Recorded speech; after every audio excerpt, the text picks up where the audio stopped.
Tried to tell people Jamal Murray does matter. This is Locked On Nuggets. You are Locked On Nuggets, your daily Denver Nuggets podcast. Part of the Locked On Podcast Network, your team every day. Welcome to Locked On Nuggets, your daily Denver Nuggets podcast, part of the Locked On Network, your team every day. Thanks for making us your first listen. We appreciate you guys joining us on whatever platform you choose, whether you're in the live chat section with us on YouTube, join folks like Danny and Ryan and Erwin and Steve and Rhino, who's complaining about us being late. I'm sorry, I got a lot going on. John E., Kyron, Erwin, all sorts of folks hanging out with us, or if you're catching us on podcasts or Spotify, we appreciate you guys listening and being a part of making us part of your lives. I really appreciate you guys, each and every single one of you, for joining us. Today's show is brought to you by PrizePicks. PrizePicks is daily fantasy made easy. First-time users receive a 100% instant deposit match up to $100. Promo code Locked On. That's PrizePicks.com. Promo code Locked On. I'm Matt Moore. I'm the senior NBA writer for the Action Network. He's Adam Mares. He's director of content for DNVR. You can catch pre- and post-game show for every Nuggets game and daily different Nuggets content at DNVR. Check out the games at the DNVR bar. It's the best show, best place for you to watch any Colorado sports event, including, sadly, the Avalanche loss to the Kraken. Bummer. Tough year. They're going to be back, man. They're going to be back. On today's show, we'll react to Game 1 of the Phoenix Suns versus the Denver Nuggets. We will talk about the Nuggets win over the Suns, all the things that happened, all the things, how it went down. I have questions for Adam. I have things that we got to get to. There's a lot. We appreciate you guys joining us and being patient with us. I know lots of folks wanted the show earlier. I was wiped out last night. We got in. I wanted time to like get around things. And so I wanted to start here. On the DNVR, on the big show we did with Ryan and Cam Swipa, I made a comment. I was like, well, I think Jamal's, ceiling is lower than Booker's floor. Right. And like immediately was like, okay, that's not right. Like, I know that's not right. Like, I know that's not accurate. But like I said it, you talk enough, you're going to say dumb things. And that's definitely true. People don't appreciate that enough, that like when you're a professional talker, inevitably you say something that you didn't mean or phrase it poorly or whatever. It's like, it happens. Yeah. Also, I just talk a lot. So just things come out of my mouth, and who knows if they have any meaning. I want to talk about Jamal Murray. On the first phone call that Jamal was ever on with Nuggets media after the draft, he basically was immediately like, well, I'm a point guard. Like, was immediately like, he was already setting the tone. And from day one, he has tried to set the tone for his career. He has tried to guide it. And what's been cool has been that he has come to conclusions. He hasn't recklessly thrown himself into the same ideas that he thought he was all along the way. He has adapted his game to what his career needed. He became a more solid point guard. He learned to operate in two-man game with Jokic. There was a time when Adam and I up in section 2, whatever, would be talking to be like, I don't know, man. Like, I don't know that Jamal and Nikola have chemistry, and I don't know if they're going to get it. Like, that was a thing. And really they developed it. Yeah, it really was. Like, early. This is early. This is way back. And then like it really popped and it started to come together, and they got better and better and better and better and better. It was even like that season it got better. Jamal, like, the conversation is about the injury, and the conversation is about the bubble, and the conversation about this. I have an appreciation more than ever after this game for Jamal Murray's career as a basketball player. And it's not just the scoring and the insane, like the post up, turnaround, fadeaway that he hit was absolute sickness in that second half. It's not just that. And it's not just that he had 9 assists in the box score. It's not just the plus minus. It's that Jamal Murray gives to this game what you should. Is that Jamal Murray gives to the game of basketball his soul. He gives his heart. He cares a lot. And he cares about doing it for this team in that city, for this franchise, for those fans. And it's why he has such an emotional heartbeat. And I think that the injury caused a lot of things, and he's gotten older. But that performance was an inspiring moment for me in sports. Like, that moment was one of the good things that I can find. And as somebody that has become pretty jaded about the NBA, it was really awesome to see what Jamal can give to a fan base, to a team, because honestly, in a league that is driven by agendas and agents and player empowerment and teams manipulating things and all this other stuff that goes on, the thing that Jamal talked about at postgame that he was most pissed about, not just the conversation about him, he was pissed about the conversation about the Nuggets as a team because he believes in this team. And those guys are in it together, and they believe about what they can do together. And his greatness is reflected in what he can do with those guys and for those guys and for those fans. And so I have nothing but the utmost respect, appreciation, admiration, and awe for what Jamal Murray did in game 1. All year, the conversation has been about Nikola Jokic and the MVP. And whenever I've gone on any other like guest podcasts or anything, gone on a podcast as a guest, and people ask me about the MVP, I tell them it's like I'm annoyed by it. And one of the reasons is because it's not the best story about the Nuggets this year. It's not the most interesting. It's not the most pertinent. The most pertinent, interesting stories are the growth of Michael Porter Jr., like a pretty accelerated growth this year compared to previous years, and the return of Jamal Murray, where we saw little pockets of his ceiling coming back, more and more, and how he changes the identity of this roster and this team and everything else when he plays like that. And then you get to the playoffs and you see his best games. I think game 1 was a top 5 game of his career. Yeah. And he has some really, really good ones. But the way he absolutely dominated and controlled, he didn't just dominate with the shot making. He did obviously have incredible shot making, but he and Jokic together set the table on rewatch. I've now rewatched this game, of course, all the way through. They set the table together every single play, but a lot of it is Jamal Murray being able to know exactly what he needs to do to set it up and then exactly what he needs to do to knock it down. And it just, when he turned to the camera, Murray, it's funny because Jokic's my favorite player of all time, my favorite Nugget of all time. But Jamal has some of the best individual moments, and not just moments, but even like character moments. The bubble where he talked after the game and kind of broke down, those moments. When he went to the cameras and said, "We're ready for this," there's not a thing he could have said that would have been cooler in that moment. He basically took the entire Nuggets' season and really their 8-year arc and distilled it down into a single moment. 3-pointer that put the game away in a 20-point blowout over the Phoenix Suns, and then turned to the camera and just said, "Just so you know what you guys have missed from not paying attention to us for the last 6 months. Here's what you need to know. We're ready." Murray was spicy is this term that's used. It's not accurate. Okay. So like I have a hot sauce subscription. There's like, oh yeah, that's got some kick to it. And then there's like, oh God, I need milk now. That was the level of heat that Jamal had in the press. Like he was seething because, and like, if you're like, why? Like, what did you guys do? Fair question. It's because there's a direct correlation between how Jamal played and how pissed off he is post game. I guarantee you, he is never as like mad at the media collectively, like, and we're blamed for like, well, everybody but Ryan Blackburn. Like that's it, really. But like the question post game, I think from TNT was what started it, and that got him in the mood. And then he came up and he was like, he was in that zone, and like that's who he is. And honestly, like for me, I'm like, athletes are public figures, like they have public personas. Like to me, that's like a good thing. The only reason I bring this up is like it's a reflection again of the intensity and the fire, because I think you need that. You need that next to Nikola and Aaron because of how steady and how balanced. And like those guys are fierce competitors too. But like you need that. Like Denver needed that moment that you talked about. Like they need those moments. Like those moments matter in a team's story. And if they're going to go further, they're going to need that one and more. Right.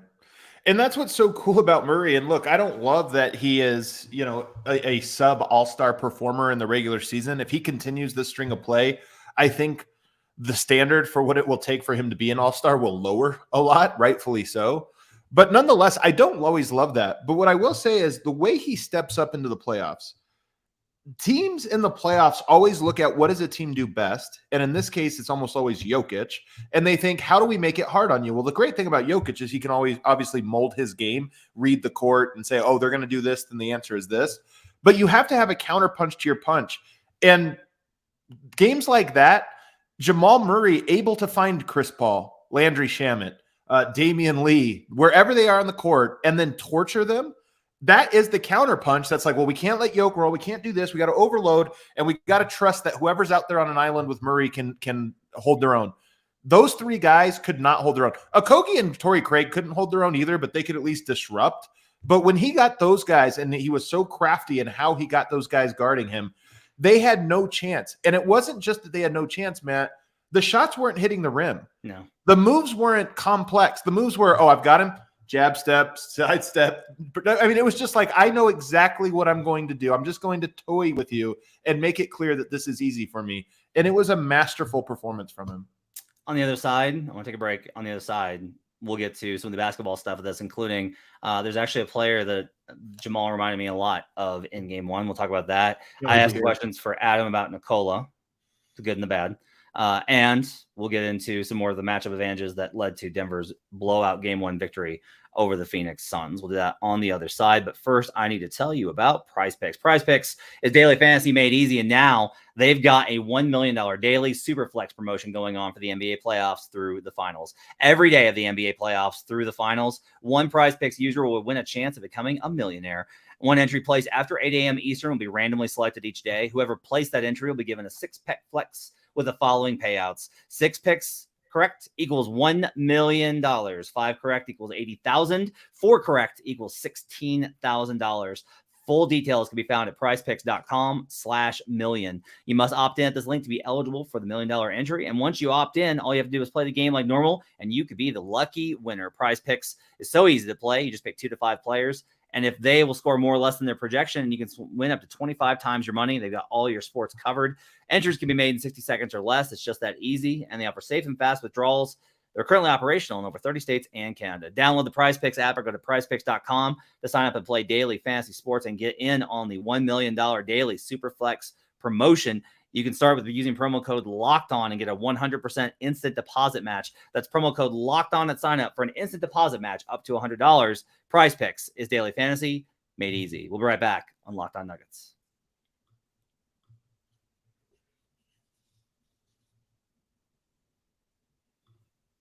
Back here on Locked On Nuggets. Thanks for joining us and making us part of your day. Appreciate you guys being with us on a Sunday night, heading into Monday. If you're listening to us on Monday, thanks for joining us on the day of game 2. You know who he reminded me of? And I posted some clips over on Locked On Nuggets on the Twitter feed. He reminded me of Chris Paul from earlier in his career, man. Like that snake pick and roll for the little leaner. What's wrong? What? Why are you laughing? That's just funny.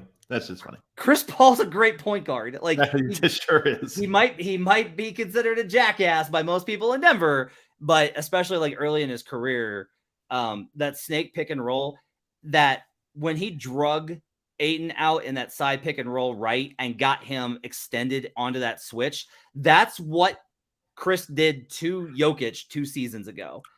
And Jamal, talking about torturing him, they got their own medicine in this one, because Jamal, on those possessions that you mentioned, on those, it was the same kind of stuff of just absolute, I'm in control of this game, and if you're going to send more resources at me, I'm going to punish you with the passing. The 9 assists cannot be overlooked here. Phenomenal performance, obviously, from Jamal, but like you were talking about before the break, that lethality of approach to, you do not have the personnel, and whatever you bring at me, I'm going to hurt you with it, is such a big playoff thing. Well, the first part of that is huge. I mean, this is the contrast between last round and this round. Is last round you had Rudy Gobert, rim protector, and then you had, Nickeil Alexander-Walker playing the best 5 games of basketball of his career. So you have those 2 things working, and Denver still overcame it in 5, and Murray obviously a huge, huge part of that. To me, this is a team that doesn't have the personnel to guard him. Okogie and Craig, both in the first game, I thought did not look up to that challenge. They were easier to screen. Suns were quicker to switch, guard-to-guard action, so they were quicker to put the worst defenders on Jamal Murray. And then they didn't have any rim protection inside. But to me, Matt, so all the things you said about, him reminding you of Chris Paul, this or that, all that true, except for, to me, he absolutely can do anything on the court, like Jokic. Jokic gets all the credit for being able to bend to whatever it is the defense gives you. Jamal Murray and Jokic together now have been doing this so long, and as a team, there's such continuity and identity to what their plan is, that when they get a team that can't guard them, They just go exactly where they want on every possession. And to me, it's the biggest standout. So even getting away from Jamal Murray, because I actually thought this was a good Jokic game minus his horrible shooting, which is obviously a concern. But the two of them on every play, it was like a game of chess where they could say, we're going to go over here and the shot's going to come from this spot from this guy. And they went there and they took the shot. It was just such a, you don't have the guys to make this hard on us, so we're going to decide what we do on every single possession. And the offense, I don't think people quite understand. There was some hot shot making. I mean, KCP was hot early. Jamal Murray obviously made a bunch. But I don't think people quite realize how overwhelming Denver's offense was in that game. A historic offense in the key moments of the game. Yeah, they were. Somebody in the chat Steve said this. He said, to me, the biggest story is how the Nuggets came in waves. Murray, then Gordon, then MPJ, then Bruce Brown, back to Murray. Like, it's true. Like, a lot of the reason that I like the Nuggets in the series is I was like, they have more guys. Like, if you want to say that Durant is the best player in the series, I think we, like, Nuggets fans would argue, and that's fine. But, like, okay, who's number two? And if you want to be like, well, it's Devin Booker. Okay, hold on, time out. Here's the thing about KD, and he had a great game. Yes.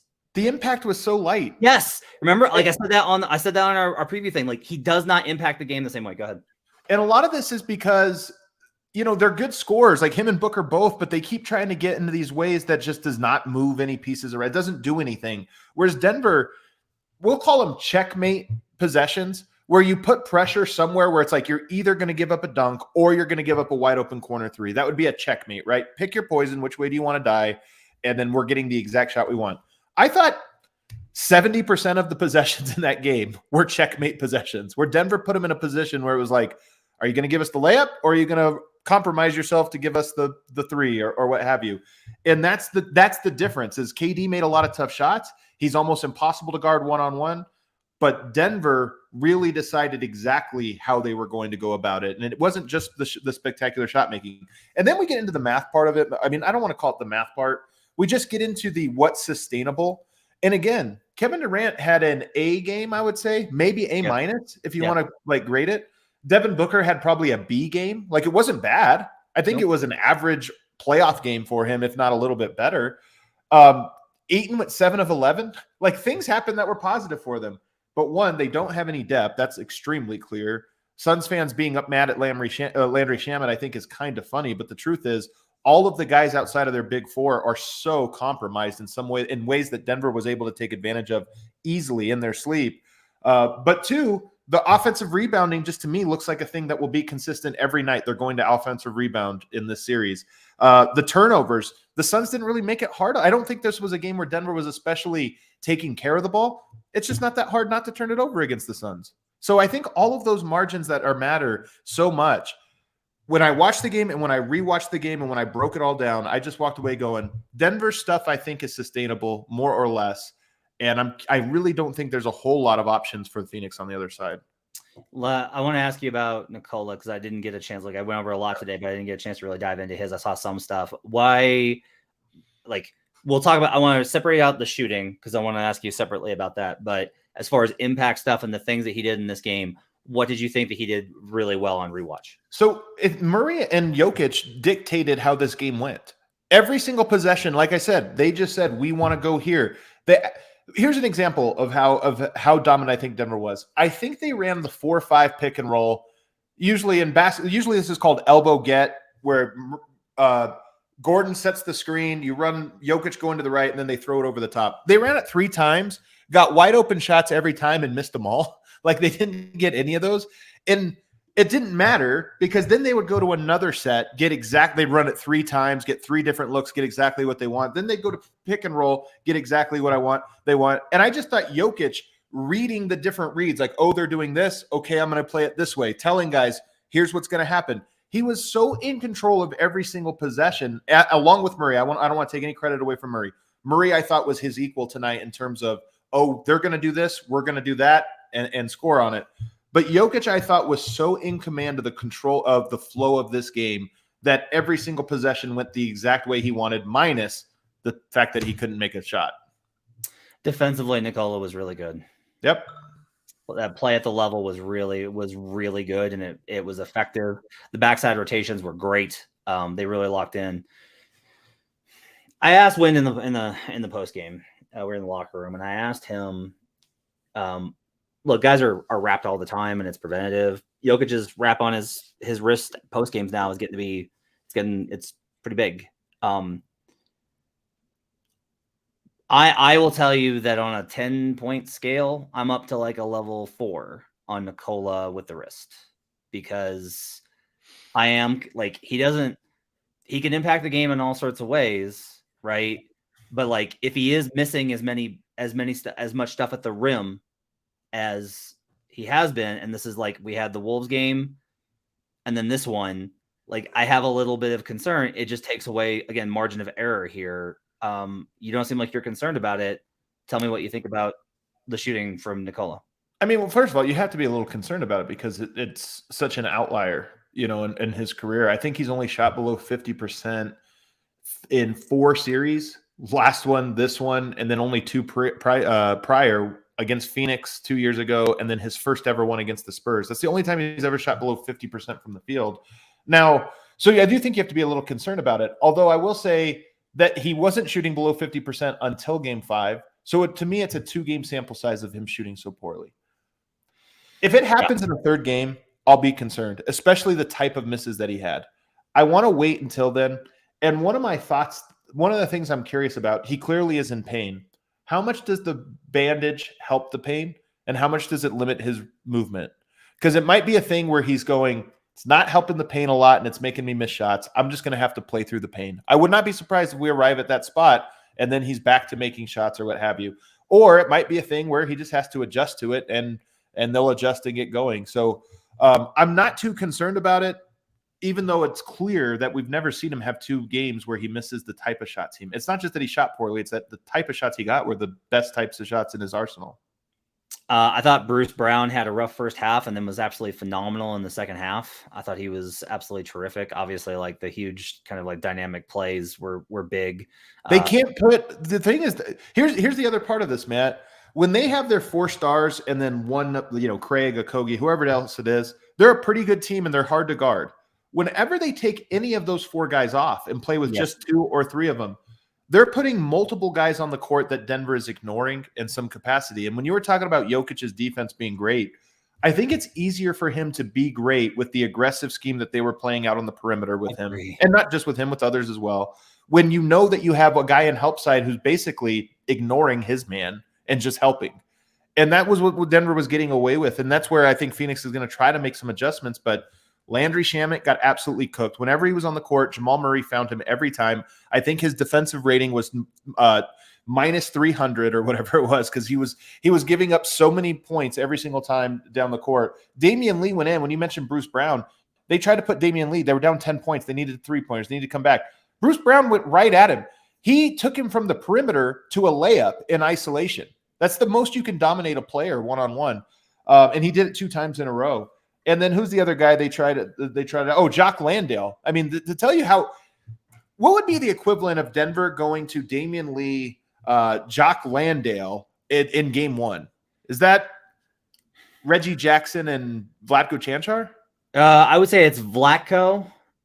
No, I'm sorry. I would say it's Zeke and Reggie. Yeah, it's Zeke and Reggie. So Zeke and Reggie, like if Denver went to those in game 1, you'd probably be like, my gosh, we're trying already reaching for things. The fact that that's where Phoenix is going, to me, just tells you that they don't have guys they trust, and that the guys that they're trying to fill the gaps around aren't the guys that make sense to fill the gaps around them. They're lacking the tools. They weren't put on that roster to support KD. They were put on the roster to support the other version of the Suns, and they haven't completed their roster yet. So I think Denver just knows exactly how to take advantage of their shortcomings. And then on the defensive end, it makes their defense so much better when they're able to overload the way they did. And then lastly, man, I know I'm talking a lot here, but lastly, another thing that was interesting about the defense, and I'll have a video up of this. I'm going to try to work on it early in the morning with Ryan Green. But anytime a player, whether it was Jokic or whether it was Michael Porter Jr. and occasionally Jeff Green, whenever they got stuck in an ISO situation on KD or Devin Booker behind the 3-point line,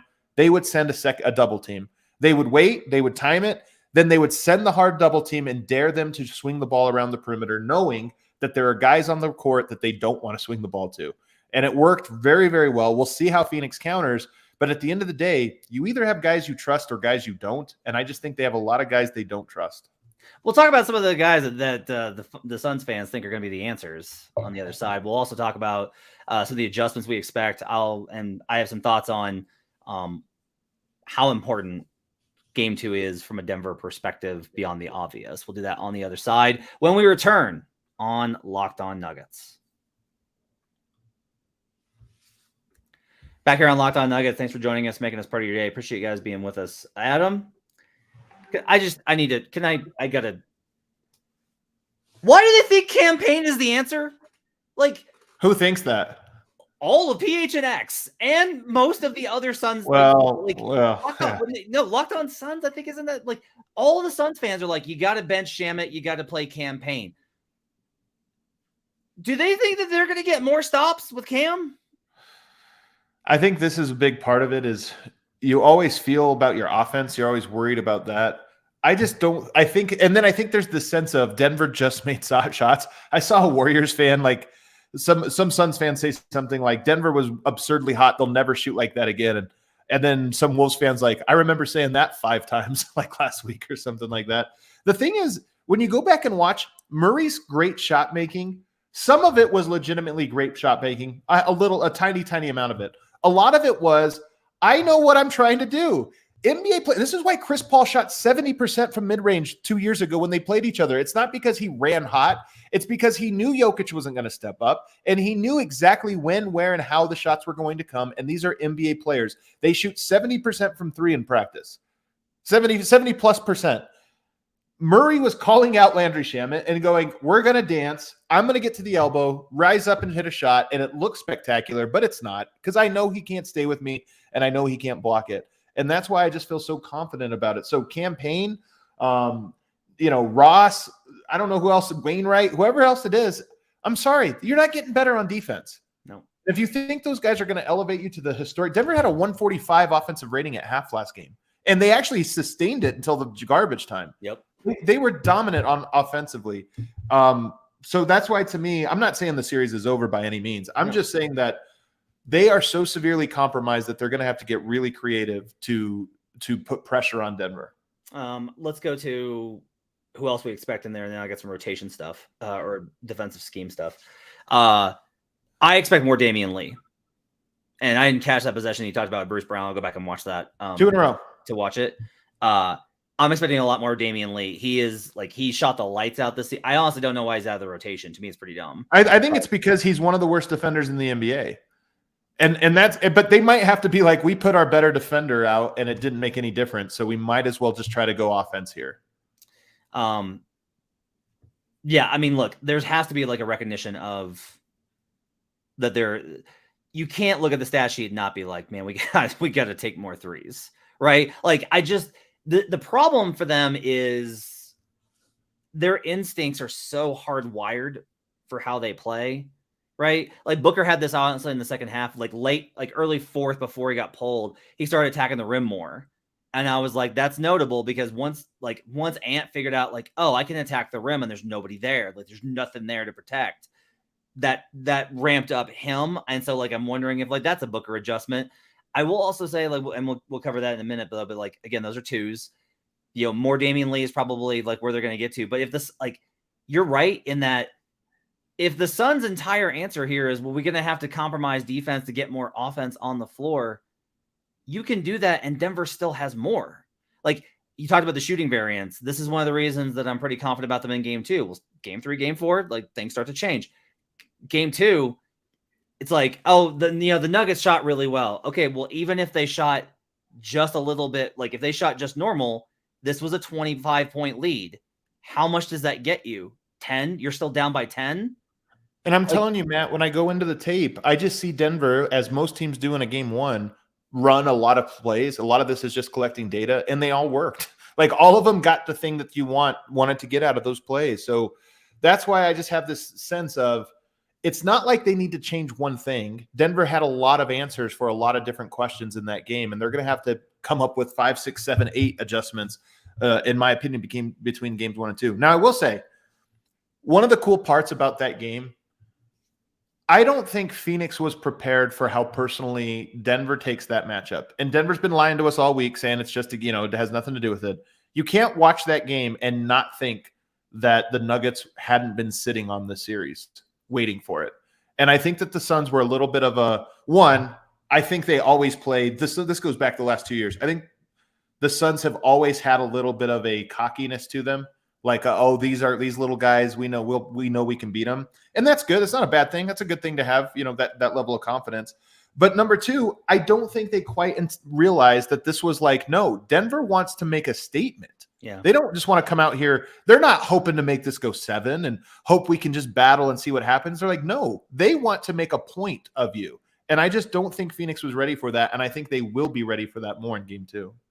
I'll say this: the Suns' path here in Game 2, again, not Game 3, Game 4. Things change when you get on the road. Game 2, like the Nuggets have to play worse. This is not about the Suns playing better. The Nuggets have to play worse. Like if the Nuggets control what they can control, they're going to be up 2-0. Again, shifts when they get to Phoenix. They're a different road team. But in Denver, if Denver takes care of what Denver can, and if they bring most of that energy that they brought in Game 1, that intensity, like I don't know that Phoenix has the ability to get there. Like they don't. Part of this is that after the trade, they don't have an identity. They had a really strong identity. That was so evident in this game. They had a really strong identity 2 years ago, and Jay Crowder was part of that. Yep. Right. It was like it's a synergistic thing where it's like Chris Paul and Devin and Jay, and then Ayton is more chill, obviously. Boy, the Suns fans hate him right now. Who? Ayton. They really, really hate Ayton right now. So I think it's so funny that he's the scapegoat for everything. It cracks me up. Yeah. So yeah, I think that if Denver brings the same intensity, they'll be in a really good spot to go up 2-0. Monty Williams after the game said, he said, we're going to have to change some coverages on Jamal. We can't let him do that again. We were Matt Brooks and I, who writes for Nuggets.com, and I were working through this about what that would mean. And the options here are a blitz or a switch. And I'm like, I don't think this is going to work out for you the way that you think it will. If they try and blitz Jamal and you put Joker 4-on-3, that's the plan. That's not going to work. And then conversely, if you switch it, I don't know if you want it. Murray's going to have space to shoot over. Now that's maybe a better option, is just being we're going to switch it with Ayton. And if Jamal's making step back threes, okay, but it limits the ball movement and not everybody gets involved. But I kind of think Yoke's going to be no. Let's run the pick and roll again. Let's put him back in the action. They're going to keep punishing it. So I don't know. It's not that there's no answer for Jamal, right? Because Jamal might just have a worse game, and there are things that you can kind of do. But I don't know how you do that with what Denver does so effectively the rest of the time that Jamal is not cooking you in all these different types of sequences off the pick and roll. That's why I say Denver just has so many answers that I'll say this. I don't think teams can out offense Denver. I've thought this of all the entire Jokic era. In the playoffs, your best punch maybe gets taken away, but Denver is the team that has the most wide range of answers offensively. They can just mold themselves into whatever it is, and that's always been true of the Jokic era. I think you have to beat them defensively, and that's why I look at them and I go, these teams can't guard, or the Suns can't guard Denver. They just can't. I would be so shocked if they came up with a scheme that was going to be the answer to that. I'm with you. You're bringing more blitz. You're trying to help off of who are you helping off of? KCP, Michael Porter Jr. You're going to try to force the ball in the post. Any of these things, Denver has a great answer to. Not a good answer, a great answer to. So I'm with you. I expect it to go more. I expect Denver to have an answer for whatever it is they try to drone up. And I think Denver opens up even new avenues to success in Game 2. Booker's numbers are really good. Booker's numbers are really good here. 27 points, 8 assists, 5 in the first quarter, by the way. 4 rebounds, 2 blocks, 3 turnovers to 8 assists, shot 10-19 from the field, shot better than 50%. By the way, I don't remember, apparently this has happened a lot. I looked it up, but the Suns were shooting 55% from the field and down 25 when they checked out. Well, think about the things that are sustainable that led them there, Matt. Is Denver going to get worse on the offensive boards? No. How would they? Yeah. Jock Landale, Bismack Biyombo, DeAndre Ayton, Kevin Durant. That's the front court. I mean, they might try Ish Wainwright. That's not going to make a difference. Denver's going to own the offensive boards, and then just with all of the different ways that they can score on you, all the different pieces, is Denver's bench going to get worse compared to the Suns' bench? I would be shocked if that was the case. So I just think there's too many things that the Suns, again, don't have that adjustment for. The adjustments they have are going to be with their top line, their top players, and those guys I think can be better. Yeah. But the fact that it's going to be so much hard for them to be better enough to make up for their deficiencies is the real key. Booker's was really frustrated with the blitz. It was funny because the first possession of the game, he forced MPJ into a switch and then took him to the rim and got a goaltend. Very first play, man. And then he walked. I'm telling you, Matt, the way he trotted back was this look of oh, this is gonna be easy. Yeah. And I felt the same way. I was like, oh crap.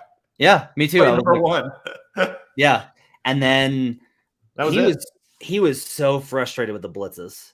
That ball pressure on him was really frustrating for him. And he made plays, but it's just and you want to know what a lot of this is, honestly? Do you remember how the Jazz never wanted to pass to Rudy when he had guys sealed? How consistently you would see Rudy on a switch and he'd have a guy completely under the rim and Rudy's got his hand up. But the Jazz don't want to pass to Rudy Gobert. The Suns don't want to pass to DeAndre Ayton. They did a lot of it in the second quarter as they were losing control of the game. And honestly, those rotations are things that the Nuggets, that's where the Nuggets will get better at. MPJ was late on one and Ayton got an and one. But on so many of those possessions, especially if Aaron's the low man, Aaron's right there. Aaron knows how to make that rotation and recover. And daring. Hey, I got to hold up though. I got to hold up there. This was the best I've ever seen Michael Porter as the low man. Yeah. It was the best. And I think a lot of this was because he was guarding Okogie and Craig. And I think it was just, hey, don't worry about those guys. So it was a little bit easier. But he stood out. His defense stood out so much in this game. It was one of the best defensive games I think he's ever played. It's great that he was able to they got, and this is part of it, right? Is if they focus on all these other things, guess who's going to pop open more? MPJ, because they stayed home on MPJ pretty much. That was part of the game plan. Was they wanted to stay home on MPJ. Well, and he was a plus 29, I think, in 31 minutes or something like that. His value is obviously seen. And by the way, the length. This was a length win. It's not often that Denver has an extreme length advantage against the team, but they did in aggregate in this game. The other way, you're talking about put two on ball or blitz or switch or whatever. I think the way that they're probably most likely to try first is just to not give up the switches and trail. And I think that's another way that Denver is going to absolutely murder you. It's Okogie's not Nickeil Alexander Walker. I will say this. In this game, Okogie clearly was trying to draw illegal screen fouls on Jokic. This is one thing I would watch for in game 2. He took a bunch of flops, and they were flops, and the refs never fell for it. But he took a bunch of flops, and it made me think this is a thing that they've been hey, we can get him here. We're going to try to be aggressive flopping on pick and rolls. So in this, so I expect that maybe they just tell Okogie through hell or high water, fight through the screens, and that's what we're going to do. But Murray and Jokic, again, they've faced that coverage before. They're great at it. Yeah. From Booker's perspective, I think one of the things that we're going to see him do a lot more is this is where Denver has to be careful. Malone's talked a lot about this is you have to mix it up a lot. Is if they start showing the blitz too hard or the hedge, at the level, he's going to reject it. And then he gets middle, and that's what the Nuggets don't want. Is they want to, as they're really trying to ice everything, and so that's going to be one of the things to watch. Is now a lot of this too, and Nikias had a great breakdown on this on Twitter. Is the Sun spacing was so terrible that the Nuggets always had somebody basically from the other wing available to help if Booker decided to reject. If Booker wanted to reject, there's a guy there. But Denver was so disciplined though, Matt, on that in game 1. They were really, really disciplined in that. And it was another contrast between the two teams because I thought Phoenix had mistakes left and right. Yes, defensively. Pretty. Where do we put this as a Malone game? Oh, so high. It's meaningful to me. So I don't know what the number is. The Nuggets, I think, have outscored their opponent by 57 points in the 2-game ones combined this year. That's huge. That's well prepared. And then again, you knew it all year with how relaxed the team was with, everything. Malone, you just knew he was we know exactly how we want to attack this. The team has internalized it and absorbed it. And the game went exactly the way they had scripted it in their heads. I think Malone's actually been great all playoffs. This has been a very good playoffs for Malone. The rage timeout was really effective after, but when I heard the mic'd up segment, it became even more valuable for him to be like, remember where we're going, like where we're trying to get to. Remember what the goal is here. Like that was like it translated, because now, as opposed to January when you're just like, yeah, okay. Like now you're like, whoa, we're 12 wins away. Like you're within range. So, and absolutely, I thought it was a great game from Malone. I thought it was a great game from so many guys. There was very few possessions to judge it from. My early impression is that CP3 is going to hate Christian Brown in the series. Like they're going to end up getting into like a tussle. What did you think of him? What did you think of him in this game? I thought he was, for the first time, it's the first time that I've ever thought that Christian looked a little out of control on the drives, and some of those plays I thought were bad. I liked his stuff on KD actually more than I liked it on Booker. I thought that I was ready for him to like get destroyed by KD, but handle Booker okay. And I actually thought he did okay on KD. And it's not that surprising because sometimes smalls give KD some trouble. And I thought that Chris Paul was like, what, who are you? Like, it was real, like it was definitely a taste of Chris's own medicine with the physicality and like the pestness. But like, I think he'll probably settle down. Some of the drives were just really out of control. There were some mistakes from Christian, but in general, I thought this is the thing with Christian is like in the rare game where I thought he had more mistakes than he usually has, which he usually doesn't. He's still impactful because he has all these steals and he's able to make plays and he's still like aggressive on the offensive rebounds. Like he adds value. I thought his defense was unbelievable in the second half. I thought his first half stint was up and down. He had some good defensive plays, but his offense was he had like some real rookie possessions. But I thought in the second half, his defense, both on Kevin Durant, but also as a help side guy, was unbelievable, off the charts. And it was very encouraging. And I agree. I think Malone will trust him a little bit more as the series goes on because he's just another body that can frustrate these guys. And the thing that's so impressive about Christian, rookies usually, like, defense is complicated, the strategic part of it. And he just always absorbs it. Like he's one of the better low man, which is the hard part. He's one of the better ones at anticipating how to read and react to that. So I thought he was really great in the second half. Was any Nugget not good? Like, I mean, Jokic missed his shots. Yeah. I think we've seen the last of Bismack Biyombo.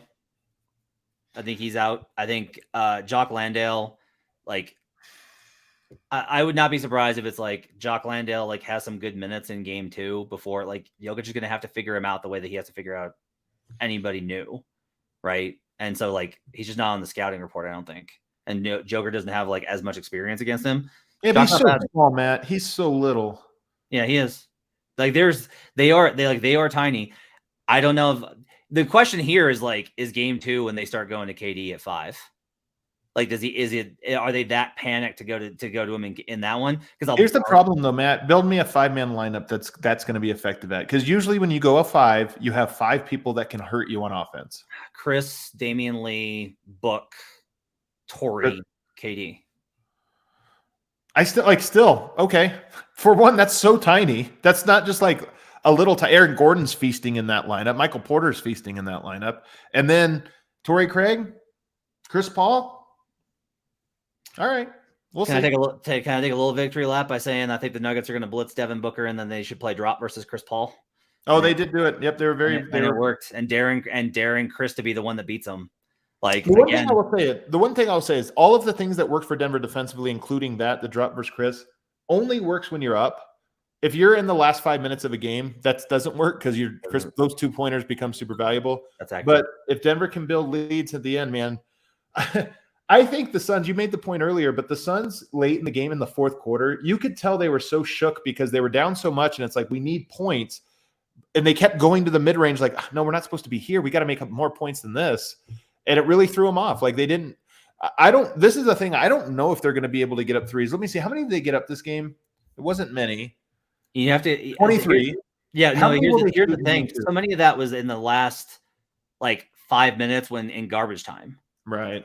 Like I'm looking it up right now. With 5 minutes remaining, They had that's when the game was over. 5 minutes remaining. They pulled their starters. They had 16. The Nuggets had 15 made 3-pointers. The Suns had 16 attempts. Yeah. What do you think they take in game 2? How many?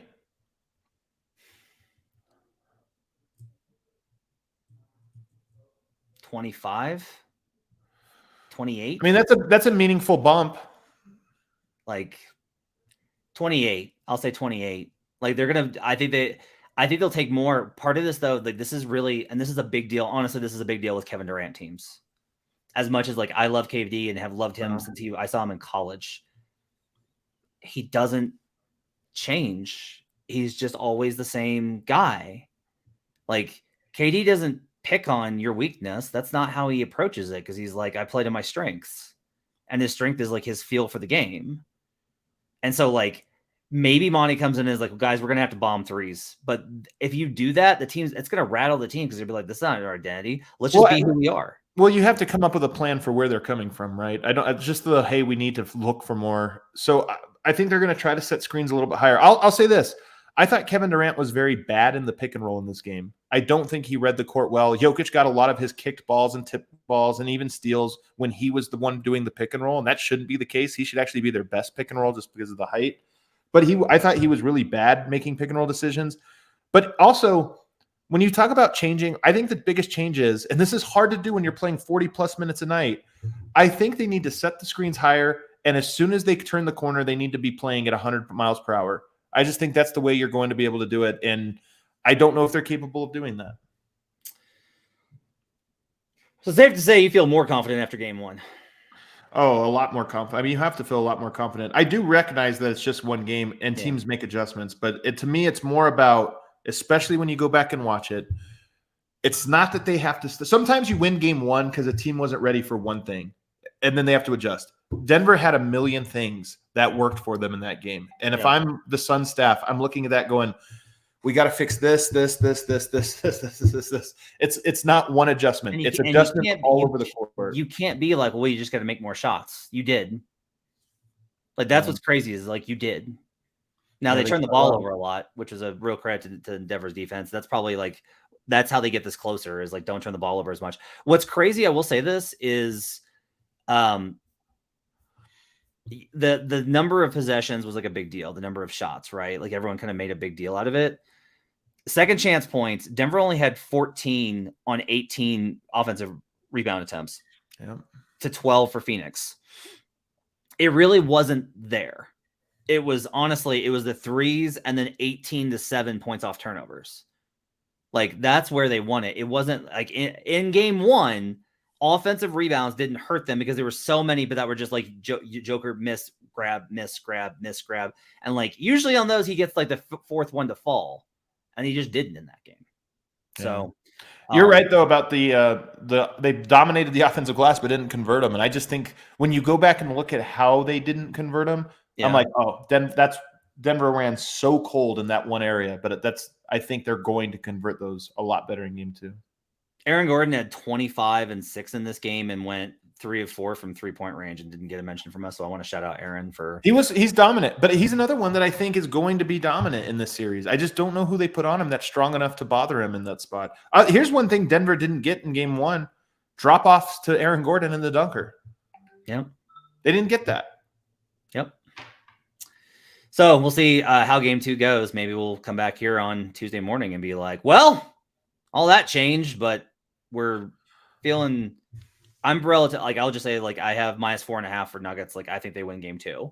I think the series will flip at some point and they will get tighter, but I do think the Nuggets walk out of game 2 with a win. I same way. I think it'll get tighter later on in the series, but I think Denver wins tomorrow. And the biggest takeaway for me is I just believe Jamal Murray when he says we are ready for this. We're ready for it. Players never share anything in pressers for whatever reason. That would be a great thing just to have heard, from this team. But the fact that it came in that exact moment was like, yes, that's the thing we all been wanting to know. Are you ready for this? And he says they are. They've shown nothing but that they are this entire playoffs. And I believe him. That's going to do it for Locked On Nuggets for Monday. Thanks for joining us. Appreciate you guys being with us. Make sure to rate, review, and subscribe. Give us the 5-star reviews on Apple Podcasts. Give us the likes on the old YouTube. Locked On, if you didn't hear the pregame or the preview I did with Brandon Clean, Locked On Suns has more subscribers. That upsets me. Let's go. Come on. Send this to a friend. Be like, hey, click the subscribe button. Let's go. We got to get those numbers up. Give us the. I know we're at like 4,000 on YouTube, and there are some accounts that have like 20,000. So we're well behind that. We need to get going. Help us out. And we'll talk to you guys again after game 2 on Tuesday. Thanks for joining us on Locked On Nuggets.